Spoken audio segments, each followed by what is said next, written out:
महराज मलिक को जम्मू कश्मीर के आइन साज असेंबली में गुस्सा क्यों आया?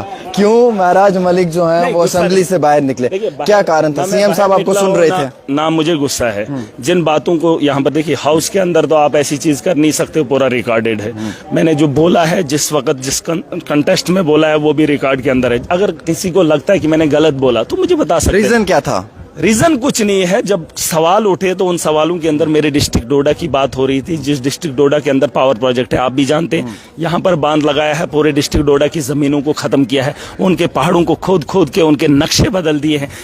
उस डिस्ट्रिक्ट के अंदर वहां से लाइनें उठाकर विदेशों में भेजी हैं, अलग अलग रियासतों में भेजी है वहां की बिजली। और आज 82 करोड़ की लागत से 1.5 साल से हमारे वहां RDSS की स्कीम के तहत पोल लगाए जा रहे हैं, तार लगाई जा रही है। आप मुझे बताओ, सुबह मुझे फोन करते हैं कि शहरी के वक्त बिजली नहीं, इफ्तियारी के वक्त बिजली नहीं है, और उस इलाके से मैं आया हूं और उसका जवाब यहां ऐसे सुनूं कि बहुत जल्दी काम खत्म हो जाएगा 1 साल के अंदर। मैं ये नहीं पूछने का हक रखता था कि रमजान का महीना है, बिजली 24 घंटे दे दो, क्या नहीं होनी चाहिए? बात अंदर नहीं सुनी महाराज? सुनेंगे, क्यों नहीं सुनेंगे? अरे हमारा समर्थन है एनसी के साथ, ये बात अलग है। उन्होंने वहां से हमारा पासा पलट दिया, जैसे मैंने सदन में भी कहा कि हमने समर्थन एनसी को दिया था, उन्होंने वहां से उठाकर हमें भाजपा के अखाड़े में बिठाया। मुझे उसमें भी नाराजगी नहीं है, हम स्कूल में भी पीछे बैक बेंचर्स कहलाए जाते थे। लेकिन मुझे तकलीफ इस बात की है, कम से कम उमर साहब ने कहा ये हमारा तय करना नहीं है। क्यों नहीं है?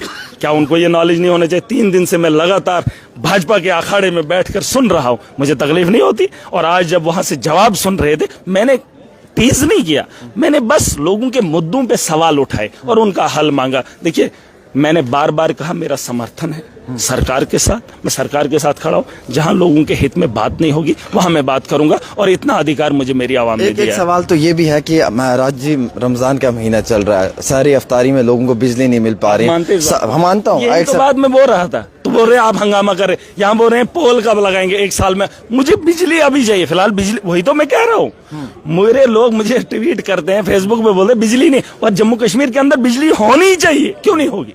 और LG बोलता है जिसने बिजली का किराया नहीं दिया लाइन काट दो। आप खुद अंदाजा लगा लो, 82 करोड़ हो रही है लोगों पे, 82 करोड़ रुपया आज की डेट में तार और पोल में लगाया जा रहा है। आप अंदाजा करो कि बिजली का निजाम हमारे डिस्ट्रिक्ट में कैसा है। और तभी मैं खून के आंसू तभी तो रोता हूं। मैंने, सुरेंद्र जी ने कहा, क्या कहा डिप्टी सीएम ने कहा, इसने अपने DDC के काम किए। मैंने 4 साल में 250 ट्रांसफार्मर्स लगाए। सोचो, अंदाजा करो, सिर्फ 2 ब्लॉक के अंदर अगर 250 ट्रांसफार्मर की जरूरत थी, आज मेरे पास 7 ब्लॉक हैं। 7 ब्लॉक के अंदर मुझे कितने ट्रांसफार्मर, कितने पोल, कितने बिजली के निजाम को बेहतर करने की जरूरत है। और बात ना करो, अरे वो भी ऐवान। सीएम साहब आपकी बात को नहीं सुनते हैं? सुनेंगे, सुनते भी हैं, करते भी हैं। अब कुछ मुद्दे ऐसे होते हैं जिन्हें बताना जरूरी है। देखिए, मैं थोड़ा नौजवान हूं, जज्बात में आता हूं, इस सदन की कार्रवाई को अहमियत